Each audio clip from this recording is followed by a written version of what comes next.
What if the world's most impenetrable fortress, a vault guarded by radar, seismic sensors, and magnetic fields, could be cracked open like a cheap safe without a single alarm blaring or guard stirring? What if a suave Italian thief, posing as a diamond mogul, orchestrated a $100 million sparkle snatch that left global elites reeling, only for a half-eaten salami sandwich to unravel it all in a twist of fate and betrayal? Hold on tight, because we're plunging into the shadows of the 2003 Antwerp Diamond Heist, a silent symphony of genius, greed, and ghosts that vanished into the night, sparking panic across the diamond world, and inspiring heist legends from Hollywood to hidden vaults.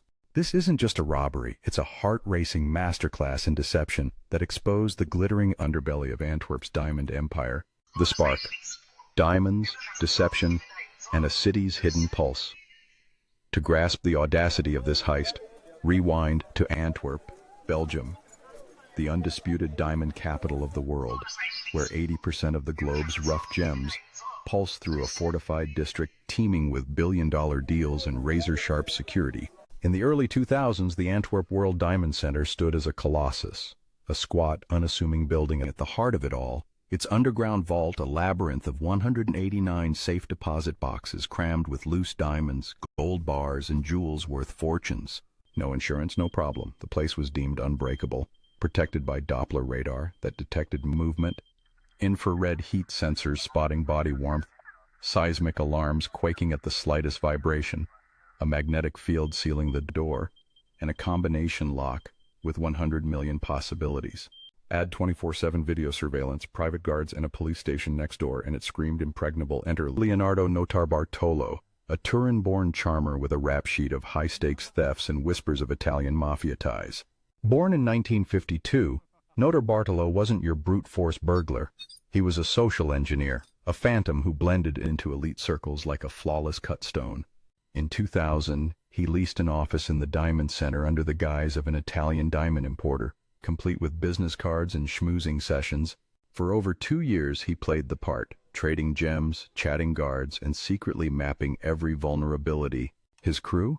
A loose alliance dubbed the School of Turin: Pietro Tavano, Speedy, the jittery getaway guy; Ferdinando Finotto, the monster, a lock-picking wizard and mechanic; Elio Donorio, the genius, an electronic savant who could whisper alarms to sleep; and the enigmatic King of Keys, an elderly forger whose identity remains a shadow. Their motive, pure glittering greed. But Notarbartolo later spun a sensational yarn of being hired by a shady Jewish diamond dealer for an insurance scam, a twist that added layers of betrayal to the plot. The spark ignited amid Antwerp's diamond frenzy, dealers stashing uninsured hauls in the vault, trusting its fortress status. But Notarbartolo saw cracks, weekend lulls with fewer guards, exploitable tech. As one investigator later quipped, "They didn't just rob the vault, they seduced it." Little did the diamond barons know, a storm was brewing beneath their feet. The crisis, trash, DNA, and a global manhunt. Explodes. Monday morning, chaos erupts. A vault attendant stumbles into a hollowed-out nightmare, door ajar, boxes gutted, gems gone. Panic ripples. Dealers wail over millions lost. Insurers balk. The vault was uninsured due to perfection. Cops swarm, dubbing it the heist of the century. But the break? A landowner, August Van Camp, spots trash dumped in his Selst woods. Envelopes from the Diamond Center, a ripped stocking mask, and, crucially, a half-eaten salami sandwich with Notarbartolo's DNA. A supermarket receipt leads to Finotto. Power tools traced to Donorio. Arrests cascade. Notarbartolo nabbed February 21st when he brazenly returns to his office. Speedy, the monster, the genius, rounded up in Italy.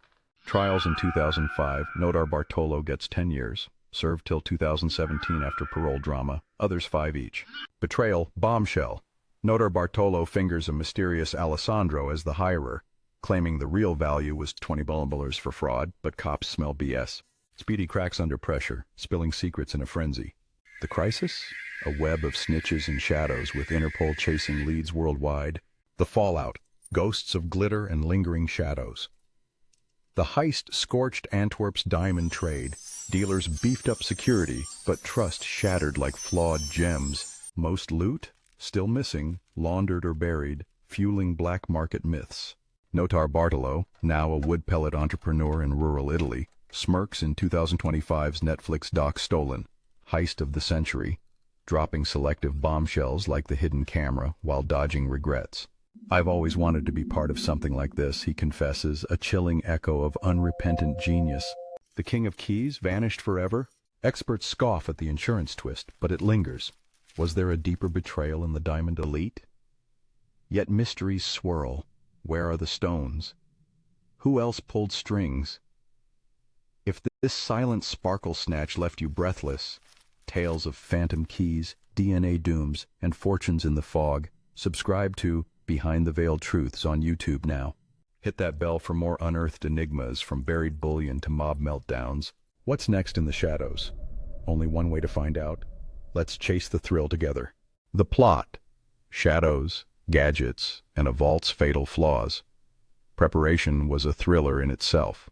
Over 30 months of obsessive reconnaissance that would make James Bond blush. Notarbartolo, with tenant access, smuggled in a hidden camera disguised in a pen or fire extinguisher. Accounts vary, capturing the vault's combination as guards spun the dial. He allegedly rigged a wireless transmitter to beam footage to a nearby antenna, all while spraying hairspray on heat sensors during routine visits to fog them up temporarily. The crew built a replica vault in Italy for drills, practicing on dummy safes with a custom bolt bender tool, a hand-cranked device that twisted deadbolts like taffy. Thrilling details abound. They forged keys for 123 boxes using intel from Notarbartolo's insider status, bypassed the magnetic door with a handmade aluminum plate to mimic the field, and prepped polystyrene shields to block infrared beams. No guns, no explosives, just brains, tools, and balls of steel. By way of cunning, we shall steal, could have been their motto. They even planned the getaway meticulously, renting cars and safe houses. But in the undercurrents, whispers of double deals. Notarbartolo claimed his client wanted specific boxes for fraud, promising a cut. Was it all a setup? The plot thickened like a fog over Antwerp's canals. If these pulse-pounding peeks into master thieves and vanished fortunes have you on the edge, subscribe to Behind the Veiled Truths on YouTube for more deep dives into history's shadowy capers. Your next thrill is just a click away. The Strike, a heart-stopping plunge into the vault's abyss. February 15, 2003.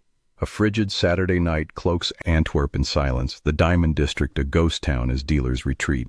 But beneath the surface, a storm brews. Notarbartolo's crew, cloaked in shadows, slips into the garage with a cloned key fob, pulses hammering like war drums. Every step risked detection. The Doppler radar hums, infrared beams flicker, seismic sensors wait to scream. Yet they move. Black plastic muffling cameras, tape silencing lights, an aluminum plate trembling in sweaty hands as it fools the magnetic seal. The vault door creaks open, a monstrous maw of steel, and they plunge into pitch-black oblivion. Inside, darkness presses like a vice.